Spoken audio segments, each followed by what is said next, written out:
ವಿದ್ಯುತ್ ದರ, ನೀರಿನ ದರ ಹಾಗೂ ಆಸ್ತಿ ತೆರಿಗೆ ದರ ಹಾಗೂ ಒಳಚರಂಡಿ ಶುಲ್ಕವನ್ನು ಏರಿಕೆ ಮಾಡಿರ್ತಕ್ಕಂಥ ರಾಜ್ಯ ಸರ್ಕಾರದ ಕ್ರಮವನ್ನು ಖಂಡಿಸಿ ಇಂದು ನಾವು ಕರ್ನಾಟಕ ಸೇನಾ ಪಡೆ ವತಿಯಿಂದ ಪ್ರತಿಭಟನೆ ನಡೆಸ್ತಾ ಇದ್ದೇವೆ. ರಾಜ್ಯದ ಕಾಂಗ್ರೆಸ್ ಸರ್ಕಾರ ಅಧಿಕಾರಕ್ಕೆ ಬಂದಾಗಿನಿಂದ ಕಳೆದ 3 ವರ್ಷಗಳಿಂದ ಅವರು ಕೊಟ್ಟಿರತಕ್ಕಂಥ ಬಿಟ್ಟಿ ಭಾಗ್ಯಗಳಿಗಾಗಿ ನಮ್ಮ ರಾಜ್ಯದ ಬೊಕ್ಕಸವನ್ನು ಖಾಲಿ ಮಾಡಿ ಪ್ರತಿನಿತ್ಯ ಒಂದಲ್ಲ ಒಂದು ಅತಿ ಅಗತ್ಯ ವಸ್ತುಗಳ ಬೆಲೆಗಳನ್ನ ಏರಿಕೆ ಮಾಡ್ತಾನೆ ಬರ್ತಾ ಇದ್ದಾರೆ. ಅದು ಈ ಸಮಯದಲ್ಲಿ ಏನು ನಮ್ಮ ಪ್ರಪಂಚಾದ್ಯಂತ ಯುದ್ಧ ನಡೀತಾ ಇದೆ, ಮಧ್ಯಪ್ರದೇಶದಲ್ಲಿ ಇರಾನ್ಗೂ ಮತ್ತು ಇಸ್ರೇಲ್ಗೂ ಅಮೇರಿಕ ಎಲ್ಲ ಸೇರಿ ಯುದ್ಧ ಮಾಡ್ತಾ ಇದ್ದಾರೆ. ಆ ಯುದ್ಧದ ಪರಿಣಾಮ ಕಳೆದ 1 ತಿಂಗಳಿಂದ ನಾವು ಈಗಾಗಲೇ ಅನುಭವಿಸ್ತಾ ಇದ್ದೀವಿ. ನಮ್ಮ ದೇಶದಲ್ಲಾಗ್ಬೋದು, ರಾಜ್ಯದಲ್ಲಾಗ್ಬೋದು LPG ಸಿಲಿಂಡರ್ಗಳೇ ಸಿಗ್ತಾರಲ್ಲ, ಎಷ್ಟು ಪರದಾಡ್ತಾ ಇದ್ದೀವಿ. ಹೋಟ್ಲುಗಳಲ್ಲಿ ಹೋಟ್ಲು ನಡೆಸೋಕ್ಕಾಗ್ತಲ್ಲ, ಅಂಥ ಕಷ್ಟದ ಪರಿಸ್ಥಿತಿ ಇದೆ. ಹಾಗೂ ಪೆಟ್ರೋಲ್ ಡೀಸೆಲ್ ನಾಳೆ ನಾಳಿದ್ದು ಏನಪ್ಪ ಸಿಗುತ್ತೋ ಇಲ್ವೋ ಅನ್ನೋ ಭಯ ಇದೆ.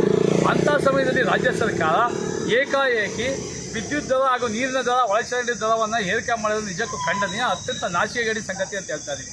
ಈಗಾಗಲೇ ರಾಜ್ಯದ ದೇಶದ ಜನತೆ ಕೊರೋನಾದಿಂದಾಗಿ ಹಾಗೂ ಯುದ್ಧಗಳಿಂದಾಗಿ ತತ್ತರಿಸಿ ಹೋಗಿದ್ದಾರೆ. ಅವರು ಜೀವನ ಮಾಡೋದೇ ಬಹಳ ಕಷ್ಟಕರವಾಗಿದೆ. ಅಂಥ ಸಮಯದಲ್ಲಿ ಇವರು ನಿಜಕ್ಕೂ ಏರಿಕೆ ಮಾಡೋದು ನಿಜಕ್ಕೂ ಅತ್ಯಂತ ನಾಚಿಕೆಗೇಡಿನ ಸಂಗತಿ ರಾಜ್ಯ ಸರ್ಕಾರಕ್ಕೆ.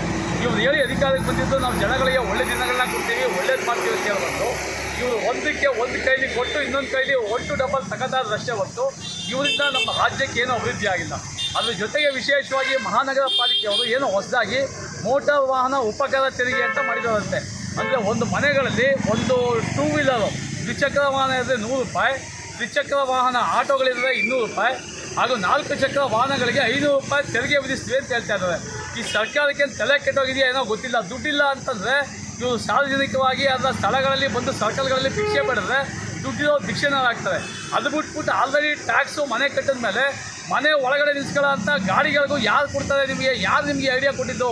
ಅವೈಜ್ಞಾನಿಕವಾಗಿ ನಿಮಗೆ ತಲೆ ಇದೆಯಾ? ನಿಮಗೆ ಹೊಟ್ಟೆ ಅನ್ನ ತಿನ್ನಲ್ವ? ನೀವು ಇಂಥ ಒಂದು ನಿರ್ಧಾರಗಳನ್ನ ಕೈಗೊಳ್ತಾ ಇದ್ದೀರಾ.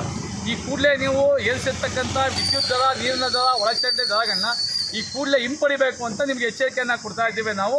ಜೈ ಹಿಂದ್, ಜೈ ಕರ್ನಾಟಕ.